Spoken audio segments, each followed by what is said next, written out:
Magandang araw o magandang gabi sa inyong lahat saan man kayo naroroon.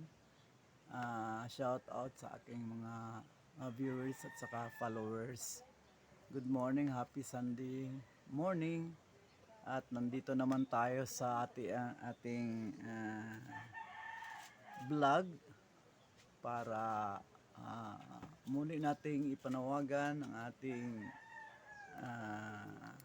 ibig mangyari sa Kongreso na buksan nila ang kanilang libro na para i-audit ng makatotohanan, kasi kaming mga mamamayan, dugot pawis binayad namin sa tax kahit masyadong mahal ang bilihin, no? Marami sa pasana kaming mabili kung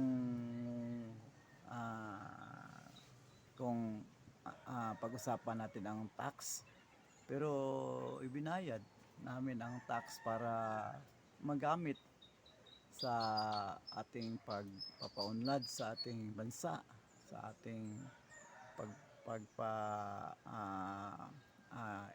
pag-strengthen sa ating seguridad at saka sa ating infrastruktura, sa ating intelligence, para sa ating pondo, meron tayo enough na pondo, kaya magbubuwis tayo. Pero kung hindi lang man mabuksan ang libro, hindi natin malaman paano ginastos ng mga congressmen at saka senador yung mga pera natin. Inustisya yan para sa ating taumbayan. Kaya nanawagan tayo, hindi natin ito titigilan, hindi natin tatantanan itong ating panawagan na buksan ninyo ang libro at ipaalam sa aming taong bayan kung paano ninyo ginastos ang pera. Okay. Narinig na namin ang inyong extraordinary funds na tinatago ninyo sa pamamagitan ng Concurrent Resolution number 10. Pero sa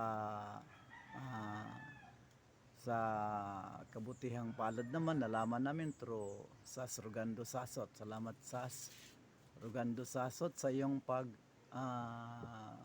pag-expose sa mga tinatago ng ating mga congressman at mga senador, lalo na sa ating Speaker of the House, no, na marami pala silang tinatago na paggastos sa pera natin na pwede na mag-clear na kahit certification lamang. Si Inday Sara na binabatikos ninyo, 11 days lang nagastos ang 125 million para kayong magagaling at mga malilinis na binabatikos si Sara. 11 million, ano yan, 125 million ginasta sa 11 days lang. Ngayon 11 days, paano hindi igasta yan? December na, second week of December binigay. Sinisiraan niyo si Inday Sara at sa kasamang palad, hindi pa ninyo ibinigay yung hinihingi niyang 500 million confidential fund para sa DepEd at para sa Office of the Vice President, na sana mag-strengthen yun sa kampanya natin, na para hindi ma-recruit ang ating mga kabataan sa makakaliwa. Kaya hindi ninyo binigay, okay lang, kay sabi niyo para sa idagdag sa strengthen sa ating puwersa, sa ating gamitin para idepensa ang ating West Philippine Sea. Pero sayang yun. Ngayon, meron pala kayong confidential fund, extraordinary expenses na tinatago ninyo sa concurrent resolution number 10. So, panawagan namin yan na buksan ninyo ang libro sa inyong mga gastos para may hustisya naman yung pagbabayad namin ng buwis. At saka nalaman din namin, no, na ang gasto ninyo sa public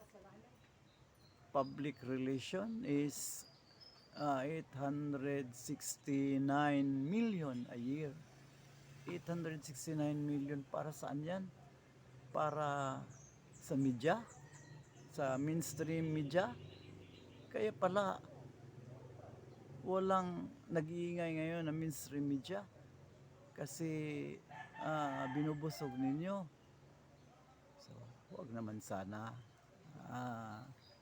Huwag ninyong lukuhin ang taong bayan. So, magpakatotoo tayo. Yung pag-asa namin, no, nung panahon ng eleksyon, ang aming tiwala sa administrasyon ni BBM, huwag niyong sirain. Ngayon meron ng usap-usapan sa sa AFP na kudita. Sana hindi yan mangyari kasi malulugmok ang ating ekonomiya kapag mayroong kudita. Pero kayo din ang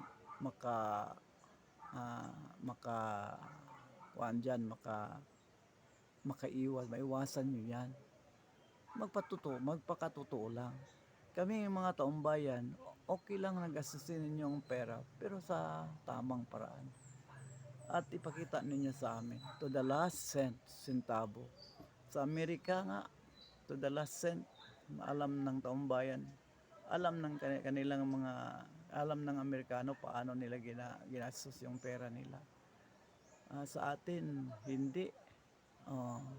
Ganyan na ba rumi ang ating Kongreso at Senado? So, ulit-ulitin namin itong panawagan namin na buksan ninyo ang libro sa inyong paggastos. I-audit ng makatotohanan sa COA. Buo kaming nagsusuporta sa panawagan ni President Duterte. Huwag nating idaan sa pag-aalsa. At huwag natin ding iasa sa mga makilawang grupo na deceitful masyado yan sila. They are enemies of the state, no, yung mga makakaliwang grupo. So, tayong mga tao, kailangan lang tumindig at mag-voice out na hindi natin gusto ang nangyayari. So, gamitin lang natin yung ating constitutional right na mag-voice out na dapat marinig ano ang ating nasa saloobin. So, yan lang po. Sana hindi mangyari ang pag-aalsa, yung kodita, dahil hindi yan maganda sa ating ekonomiya. Malulugmok ang ating ekonomiya yan. So, mag-voice out lang tayo na pagbutihin ng ating administrasyon ang ating gobyerno. Alam natin ang nangyari, hindi na pwedeng itago ang mga kagaguhan, kalukuhan na ginagawa, no, ng mga alipores ni PBBM, lalo na itong kanyang pinsan na Speaker of the House. Alam na namin kung bakit ginagawa nila ang pagbatiko sila kang Sara. Pag demolish nila kay Sara kasi si Sara masyadong strong contender sa pagka-presidente ngayong 2028. So, sa pamagitan ng mga ginagawa ninyo, akala ninyo mawala ang aming suporta kang VP Sara. Paano mawala yan? Tama ang mga ginagawa ni Sara. Nasa tama siya. Gagastos man siya kahit 1 billion, basta makita namin paano niya ginastos. Walang problema yan kahit isang araw pa. Basta pumunta sa tama. Hindi katulad ng Kongreso, hindi namin alam ang pinupuntahan sa pera. Ito kahit maliit na pera, kung hindi namin alam, hanapin namin yan. Kahit maliit na pera, basta hindi namin alam paano yan ginastos. Saan ginastos? Ano ang ginastosan? Hahanapin namin yan. Pero kahit anong laking pera gastusin, kahit isang araw, basta malaman namin paano ginastos yan, para sa kabutihan ba yan, sino ang ginagastusan, saan ginastos yan, okay lang. So, with that note, salamat and bye.